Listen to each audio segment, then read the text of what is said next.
எல்லாருக்கும் வணக்கம். நம்ம இன்னைக்கு எந்த படத்தோட ரிவ்யூ பார்க்க போறோம்னா, மனிதன் தெய்வம் ஆகலாம் படத்தினுடைய ரிவ்யூ தான் பார்க்க போறோம். இந்த படத்தை யாரு டைரக்ஷன் பண்ணியிருக்காங்கன்னா, டென்னிஸ் மஞ்சுநாத் அவர் தான் டைரக்ஷன் பண்ணியிருக்காரு. இவர் ஏற்கனவே யோகி பாபுவ காமெடி ஆர்டிஸ்ட்ட வச்சு தூக்குதரன்ற ஒரு படத்த குடுத்து மாஸ் பண்ணி வந்திருக்காரு. இந்த படத்துல நம்மளுடைய மனிதன் தெய்வம் ஆகலாம் படத்துல யார் லீட் ரோல்னா, நம்மளுடைய செல்வராகவன் சார் வந்து ஹீரோவா நடிச்சிருக்காரு. ஒரு டைரக்டர் வந்து இன்னொரு டைரக்டர் வந்து ஹீரோவா டைரக்ஷன் பண்ணியிருக்காரு. படம் எப்படி இருக்குன்னு சரி பார்க்கலாமா? இவர் வந்து ஒரு சாதாரண வாழ்க்கைய வாழ்ந்து வராரு நம்மளுடைய ஹீரோ. அவருக்கு என்ன பண்ணணும்னா, அவங்க வாழக்கூடிய ஊர்ல வந்து ஒரு போதிய மருத்துவ வசதியும், சாலை வசதியுமே இல்ல. அந்த ஊருக்கு ஓட்டு கேட்டு மட்டும் வராங்க. அந்த ஓட்டு கேட்டு வரவங்க வந்து இவங்கள அராஜகம் பண்ணிட்டு இருக்காங்க. உங்களுக்கு இத பண்ணி தரேன், பண்ணி தரேன்னு சொல்லிட்டு, உங்களுக்கான வசதிய நான் ஏற்படுத்தி தரேன்னு சொல்லிட்டு ஓட்ட மட்டும் வாங்கிட்டு போயிடுறாங்க. அந்த 110 இருக்கிற குடும்பத்துக்கு இவங்களுக்கு நம்ம பண்ணி குடுக்கணுமான்னு சொல்லிட்டு அவன் ஒருத்தன் அராஜகம் பண்ணிக்கிட்டு இருக்கான். ஹீரோவுக்கு என்னன்னா, அந்த படத்துல வந்து கல்யாணமே ஆகாத சுத்தியமா சுத்திக்கிட்டு இருக்காங்க.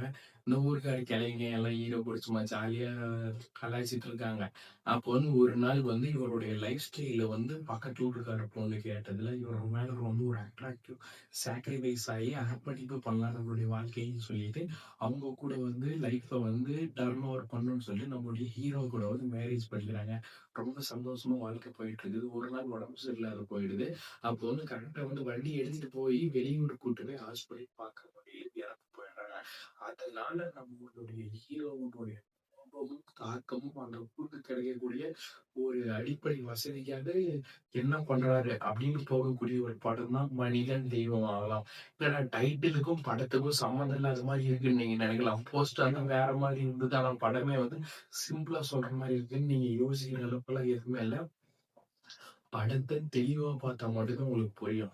ஏன் கொலை பண்றாரு? ஏன் இவங்கள போலீஸ் கைது பண்றாங்க? இந்த விஷயம் அப்படின்னு இந்த படத்த ரொம்ப தீவிரமா எடுத்துட்டு போறாங்க. உண்மையா சொல்லப்போனா, படம் எந்த இடத்துலயுமே லேக் இல்லாத படத்த எடுத்துட்டு போறாங்க.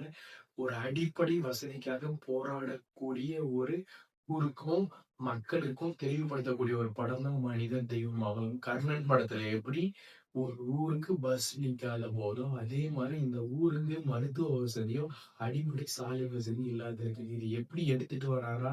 இது அவருக்கு ஏற்படக்கூடிய பாதிப்பு என்ன? அப்படின்னு சொல்லி படம் தான் மனிதன் தெய்வம் மகன். படத்துல ஸ்கிரீன் பிளே வைஸா இருக்கட்டும், காஸ்டியூம்ஸா இருக்கட்டும், ஹார்ட் ஒர்க்கா இருக்கட்டும், எல்லாமே பக்காவா இருக்குது. படம் சூப்பரா இருக்குது. இந்த வாரம் ரிலீஸ் ஆனதுல இது ஒரு பெஸ்ட் படம்னே சொல்லலாம். நீங்களும் பார்த்து என்ஜாய் பண்ணுங்க.